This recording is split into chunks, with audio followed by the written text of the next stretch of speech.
Je l'ai. Alors je l'ai parce que vous avez les lettres à l'envers. Marianne, les fous du complot. Et figurez-vous, je suis citée dedans. Ouais. Je vous avoue que je suis très fière parce que je pensais que j'étais une petite complotiste de province, mais non, pas du tout. Je suis avec les plus grands noms. Alors je sais pas ce que vous en pensez. Est-ce que je suis ressemblante? J'ai peur d'être très décevante. Il faudrait que je travaille la mise en scène avec un chapeau, des lunettes jaunes. En tout cas, cette comparaison-là, ça me fait penser à ce qui devait exister pendant la dernière guerre avec des dames charmantes, juives, qui voyaient des caricatures absolument abjectes avec écrit juif, juif, juif. Et puis là, c'est la même caricature, et puis complotiste, complotiste, antisémite, antisémite. Au tempora mores. Bon alors, je suis citée page 12, chers amis. Je voudrais vous dire à ce sujet que j'ai écrit 12 pièces de théâtre, j'ai jamais eu une ligne dans Marianne, bien évidemment, mais là j'écris 6 lignes sur ma page Facebook suite à l'attentat de Copenhague, et puis je suis citée Ariane Walter, blogueuse de gauche. Ah, je sais pas si vous avez remarqué, mais chaque fois que cette presse parle de vous ou d'un sujet que vous connaissez, c'est là que vous vous rendez compte qu'ils racontent n'importe quoi. Ils prennent des trucs comme ça, ils savent pas où, au hasard, des copier-coller, et allez, vas-y, que la blogueuse de gauche. Si j'étais encore de gauche, avec tout ce qui se passe à gauche, avec ce que fait la gauche, je serais complètement folle. Avec Valls et sa main comme ça, là, on dirait Mohamed Ali, mais sans la carrière. Si jamais j'étais encore de gauche, ce serait une crise d'adolescence. Si j'étais de droite, ce serait une crise de sénilité. Et si j'étais d'extrême droite, une crise de naïveté. Non, je ne suis d'aucun parti, merci. Je suis comme ces femmes. Les partis, oui, pourquoi? Pour quelle raison? Ben, pour bonnement parce que ces partis ont besoin d'argent pour être élus et les groupes qui leur filent du blé, ils veulent un retour sur investissement. Non merci, comme dit Cyrano Bergerac. Non merci. Je suis du côté de ces femmes, 7000, qui se sont retrouvées devant la Knesset, des Israéliennes, juives et arabes, en disant nous ne sommes absolument pas de vos partis politiques, on n'en a rien à foutre. Nous ne voulons pas que nos gosses soient tués dans vos guerres absolument absurdes. Voilà. Oh, bravo, bravo, c'est merveilleux. Et ensuite, je suis aussi très admirative. Chaque fois qu'on dit le Mossad, c'est toujours quelque chose d'horrible. Ephraim Halevi, ex-chef du Mossad, dit jusqu'à ce que nous traitions les Palestiniens avec respect, la paix nous échappera. Et à ce moment-là, j'ai pensé à la phrase de Nelson Mandela nous ne serons jamais en paix tant que la Palestine ne sera pas en paix. Et pour terminer cette petite introduction, je vais vous dire pour qui je voterai en 2017. Je voterai pour celui qui, étant élu le dimanche, dès le lundi matin, fera arrêter pour haute trahison et Sarkozy et les députés et les sénateurs qui nous ont embringués dans une Union européenne alors que nous avions dit très clairement non. Nous ne faisons pas partie de l'Union européenne. Pas la peine d'imaginer qu'on va se traîner à leurs pieds, aller voir Merkel, faire je sais pas quoi. Non, absolument pas. Nous devons en sortir parce que nous n'y sommes pas. C'est quand même clair. Et quant à ceux qui ont fait cette faute absolument épouvantable, moi je propose non pas de les mettre en prison parce que ça coûte de l'argent, mais de les envoyer dans je sais pas quelle ville du tiers-monde avec une vague couverture, et puis débrouille-toi comme tu peux pour bouffer dans les poubelles. Ça serait une bonne punition, qu'ils comprennent un petit peu. Alors maintenant, reprenons l'article. Je m'adresse d'abord à l'auteur de cet article, Mathias Destal. Mathias, comment dire, la prochaine fois qu'on te demande un article sur le complotisme, adresse-toi à une spécialiste, hein, parce que là, on voit que tu connais rien, et ce que tu dis, c'est du copier-coller, et c'est complètement ridicule. Tu as commis 2 fautes graves. Alors, la première, tu ne nous donnes absolument pas l'origine de l'expression que tu emploies sans cesse, théorie du complot. Eh bien, je vais te l'apprendre. C'est une expression qui a été créée par la CIA. En 63, il y a l'assassinat de Kennedy, et à ce moment-là, tout le monde s'interroge sur cette version officielle, le tireur solitaire, le loup solitaire, qu'on va nous servir maintenant à toutes les sauces. Les gens pensent que c'est un complot d'État.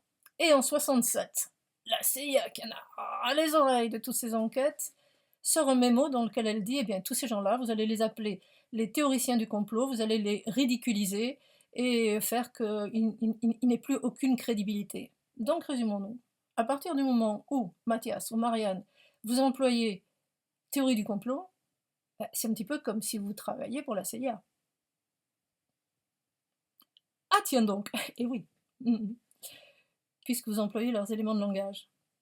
À propos, Marianne, Dites-moi là, votre charmant nom Marianne, Marianne, c'est français ça quand même. Alors si vous voulez magouiller comme ça avec nos amis atlantistes, il faudrait que vous changiez de nom. Je vous propose un nom, quelque chose de joli avec un M. Mayflower? Ou alors, comme il nous renvoie un autre bateau, Taftaflower, par exemple. Hmm. Et alors, j'ai quelque chose pour vous, un petit cadeau. Comme vous avez été tellement gentil avec moi. Un extrait d'un lecteur qui vous écrit. Il dit: il y a aujourd'hui une volonté de la sphère d'influence dominante, la presse mainstream, tenue par les industriels et la finance, de stigmatiser les complotistes. Ah oui, ça, alors là, vraiment, on en a vu et partout. Le plus récent exemple est l'édition de Marianne. Marianne est un des rares hebdos que j'ai acheté encore de temps à autre. Avec ce numéro, ils peuvent être certains de ne plus jamais m'avoir comme client. Je peux vous dire qu'il y en a beaucoup qui vont dire la même chose. Et ensuite, l'analyse qui suit est très intéressante. Comment on veut faire prendre les gens pour des cons finis?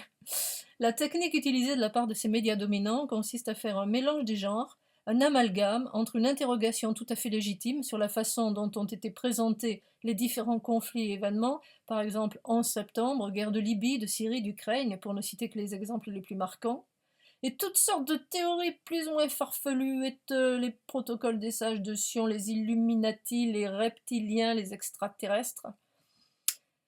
La manipulation n'est-elle pas grossière? Ces journalistes nous prennent-ils pour des abrutis? Il va falloir réfléchir un peu, Marianne. Ensuite, quand même, je voudrais aussi vous dire autre chose. C'est que il y a parfois des journalistes de la sphère mainstream qui font amende honorable. Et peut-être, Mathias, que dans quelques années, tu nous feras une petite vidéo comme Udo Hülkfott. C'est un journaliste allemand. Je vous mettrai là le lien. Qui a travaillé, disons, comment dire ça, pour la mouvance atlantiste, pendant des années et des années, que tout à coup il dit j'en ai marre. C'est une trahison. J'étais forcée de le faire, maintenant je ne le fais plus. Espérons. Ensuite, Mathias toujours. Deuxième erreur. Bah évidemment tu me connais pas, je suis absolument pas connue, donc je sais pas comment tu parlerais de moi. Donc tu prends mon nom dans Conspiracy Watch de Rudy Reichstag. Alors Conspiracy Watch, c'est des gens qui surveillent la conspiracy. Lui, il est pro-sioniste, néocon, et vas-y donc, tout à fait un ami à moi. Et par-dessus le marché, soutenu par BHL et Fourest. Alors là, je dois dire que quand tu es cité dans ça, Conspiracy Watch, c'est un petit peu comme si tu avais la Légion d'honneur. Tout le monde connaît BHL, il flingue à tout venant, antisémite, antisémite, antisémite. C'est ça, Kalachnikov à lui. Les derniers qu'il nomme antisémites, Syriza et Podemos. Mais ça ne dérange absolument pas monsieur BHL, qui fricote avec Poroshenko, qui a un ministre de la guerre qui reconnaît qu'il utilise des néo-nazis. Ah non, alors là, BHL, il est absolument pas antisémite, mais il est avec des néo-nazis. Ça, c'est les mystères, les arcanes de la politique internationale. Alors, ensuite, moi, pourquoi je suis citée? Donc, c'était lors de l'attentat de Copenhague. La veille, il y avait eu le premier attentat, et le matin, quand je m'éveille, j'apprends qu'il y en a un second devant une synagogue à caractère antisémite. Et là, je vais faire une suite de réflexions qui témoignent d'une intelligence supérieure brillantissime. Je commence par dire, vous n'allez pas le croire, que Copenhague ressemble à Paris. Ah, la complotiste abjecte, qu'est-ce qu'elle va faire comme rapprochement? Je signale que tout le monde l'a dit, je signale que Hollande l'a même dit le soir, moi je l'ai dit le matin, je suis plus rapide, c'est comme ça. Ensuite, deuxièmement, je pose une question. Est-ce que par hasard, cet attentat serait le fait d'un terroriste islamiste? Alors, est-ce que c'est exact? À l'époque, à ce moment-là, quand j'écris ça, ils l'ont pas arrêté. Donc, je pose cette question, et c'est exact. Bah, me cherchez pas des poux sur la tête et nommez-moi chef de la police. D'autant plus que si je suis chef de la police, je vais armer mes gars avec, vous savez, les grosses seringues pour endormir les rhinocéros. Donc, quand tu vois le terroriste qui se balade, et puis après, il peut parler. Ah bon, j'ai rien dit là. Bon, il faut pas qu'il parle. Bon, ensuite, autre dernière phrase, et là, c'est évidemment, je dirais, la question qui est la plus troublante. Je demande comment il se fait que ces terroristes islamistes antisémites aillent tuer des juifs à Copenhague alors qu'ils habitent à côté d'Israël? Et cette question, évidemment, tout le monde l'a posée, car elle paraît strange. Et figurez-vous, et là, Mathias, attends, je t'ai peut-être critiqué trop rapidement, peut-être qu'en fait tu es de mon côté, mais tu le dissimules un peu, parce que regardez ce qui est écrit là. Ah oui, vous ne le voyez pas, mais je vais vous le lire, hein, je vous le lis. C'est entre guillemets, c'est-à-dire qu'il reporte des propos de complotistes. Les commanditaires de l'attentat contre Charlie Hebdo n'ont pas cherché à satisfaire des djihadistes, mais des néoconservateurs. Eh ben Marianne, puisque vous avez compris, qu'est-ce que vous nous faites tout ce patafard complètement inutile? Et c'est aussi la question que je posais. Comment ça se fait? Ouh là là. À ce moment-là, je signale que Gaspard Proust a lui aussi posé la même question dans l'émission d'Ardisson, au lieu du complotisme international.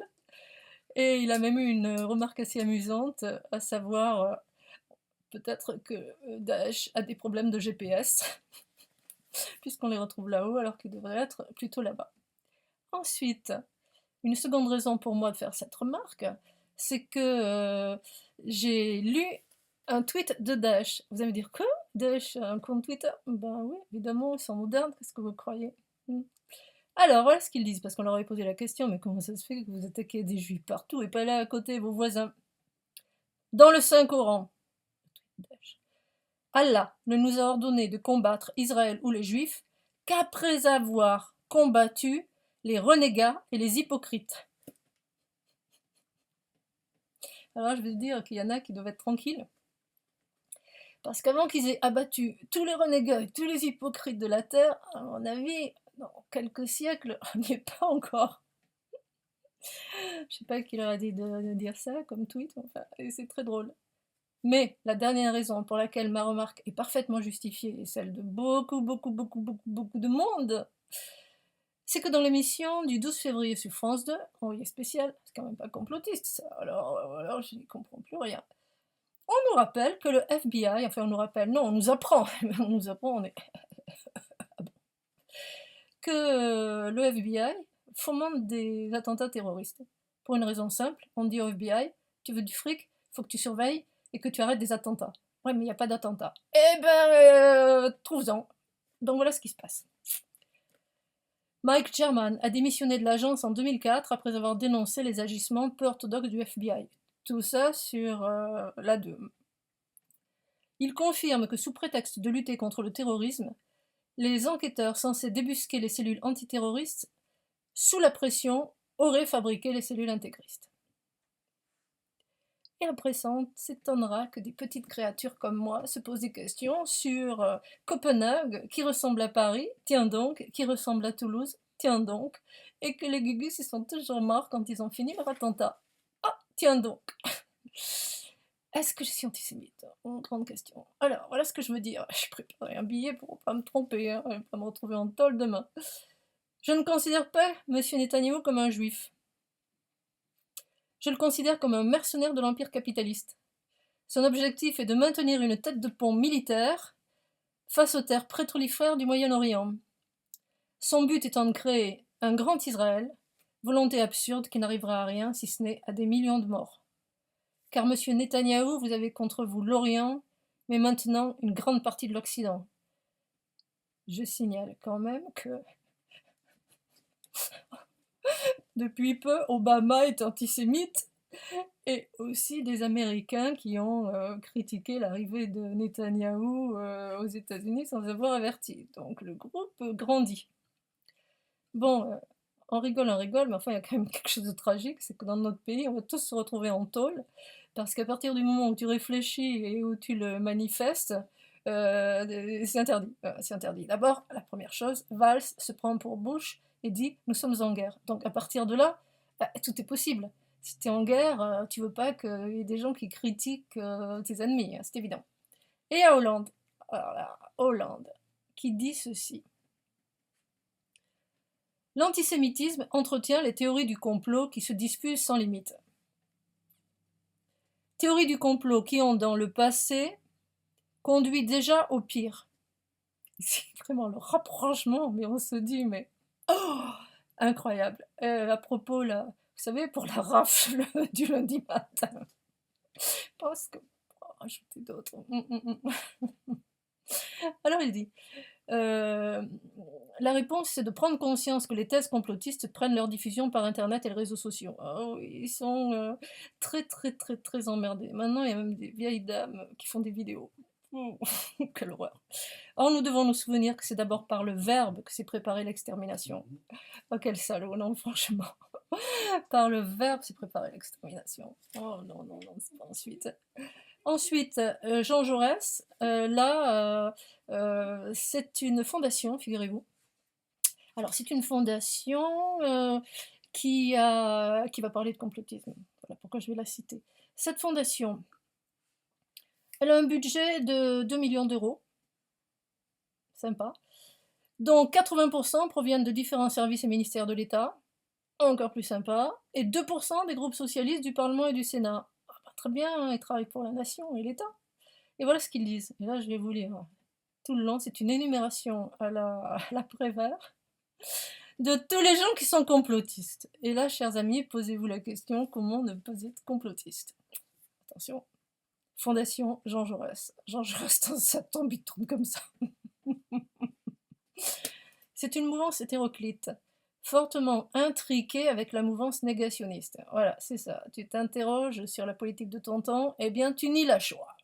C'est clair. Ou toi, admirateur d'Hugo Chavez. Ah d'accord. Ah très bien. Alors là, eux, ils y sont. Et inconditionnel de Vladimir Poutine. On trouve que ce pauvre Poutine s'oppose à Obama et tutti quanti, eh ben on est un complotiste. Bon là je m'interromps plus parce qu'autrement les commentaires. Un milieu interlope que composent anciens militants de gauche ou d'extrême gauche, ex-indignés, souverainistes, nationaux révolutionnaires, ultranationalistes, nostalgiques du Troisième Reich, militants anti-vaccination, alors ce qu'ils font là, les pauvres, on ne sait pas. Partisans du tirage au sort, ah ouais, notre ami Chouard, hein, mon grand, alors là, tu vois, toi qui dis, je veux plus de clan politique, de parti politique, on va tirer au sort, et c'est sûr que tu es dans leur ligne de mire. Ensuite, révisionniste du 11 septembre, entendons-nous. Nous nions le 11 septembre. Antisioniste, ils ont réussi à le caser. Afrocentriste, alors là j'avoue je sais pas ce que c'est. Qu'est-ce que c'est des afrocentristes? Qu'est-ce qui se passe? L'Afrique au centre de la planète, j'en sais rien. Des survivalistes. Les survivalistes, bon, malheureusement je m'imagine à l'agonie au fond d'une grotte. Ils sont. Ensuite, les adeptes des médecines alternatives. Eh ouais, tu vas voir un magnétiseur, un ostéopathe, je sais pas quoi, t'es complotiste antisémite. Hein. Bon, je rajoute un peu, mais c'est un peu ça. Agent d'influence du régime iranien. Et puis alors là, on voit cette espèce de l'ordre des choses très très en rapport les unes avec les autres. Bachariste, on avait oublié lui. Intégriste catholique ou islamiste. Et ils oublient, tenez-vous bien, dans cette longue liste qui s'arrête là pour moi, ceux qui ne croient pas que les Américains sont posés sur la Lune, et ensuite les chemtrails, les fameuses chemtrails. Bon. Ensuite, autre chose qu'on a appris aujourd'hui, Guy Delcourt, PS, propose d'étendre le blocage administratif aux sites diffusant des contenus injurieux ou diffamatoires pour les élus. C'est-à-dire que quand tu dis que Valls est un crétin, Hollande ignoble, eh ben voilà, t'es bloqué et tu paies une amende. Quel beau pays, quelle belle démocratie on nous prépare. Mais il faut dire que tout ça, c'est évidemment sous l'obédience Goldman Sachs. Il est bien évident que Goldman Sachs dirige le monde, les banques depuis assez longtemps, mais eux du moins, on a des dates. C'est la période où les 3 grands directeurs de Goldman Sachs, Tobin, Paulson, Summers, se retrouvent conseillers des présidents des États-Unis. Donc quand on dit Obama a puppet, on sait pourquoi, évidemment, le pauvre Obama, on lui dit ben, tu vas dire ça, il le dit, et c'est tout. Il faut voir que Summers, alors on va parler de lui, il a travaillé pendant toute la période jusqu'à 1 an avec Obama. Et voilà ce qu'il écrit. Pour voir le personnage. Vous avez vu le loup de Wall Street? Ben, vous regardez, c'est un petit peu la même chose. Écoutez bien. Donc, Lawrence Summers, à la fois conseiller d'Obama, directeur de Goldman Sachs et aussi directeur de Bilderberg. Les pays sous-peuplés d'Afrique sont largement sous-pollués. La qualité de l'air y est d'un niveau inutilement élevé par rapport à Los Angeles ou Mexico. Il faut encourager une migration plus importante des industries polluantes vers les pays les moins avancés et se préoccuper davantage d'un facteur aggravant les risques d'un cancer de la prostate dans un pays où les gens vivent assez vieux pour avoir cette maladie que dans un autre pays où 200 enfants sur 1000 meurent avant d'avoir l'âge de 5 ans. Ah putain, l'ordure. Là, je m'en trouverai en temps, ça va être sûr. Ensuite, une autre de lui, il vaut mieux que les enfants asiatiques travaillent dans les usines textiles plutôt qu'ils se prostituent. Ben, on va t'y mettre, toi. Enfin, bon, allez, faut en finir. 20 minutes 52. Oh mon dieu, mais c'est pas possible. C'est trop long, ça fait rien, vous arrêtez quand vous voulez. Alors, suis-je antisémite? D'abord, amis juifs, pauvres malheureux, vous êtes utilisés comme nous par l'empire capitaliste pour faire de la chair à canon et de la chair à caddie. Qu'est-ce que ça veut dire être complotiste? Ça veut dire être anti-psychopathe qui nous gouverne, anti-finance mafieuse, anti-service secret qui bosse pour ces gens et anti-troisième guerre mondiale. Et Marianne, ça tombe bien, j'ai la poubelle. Ciao toutes. La résistance continue.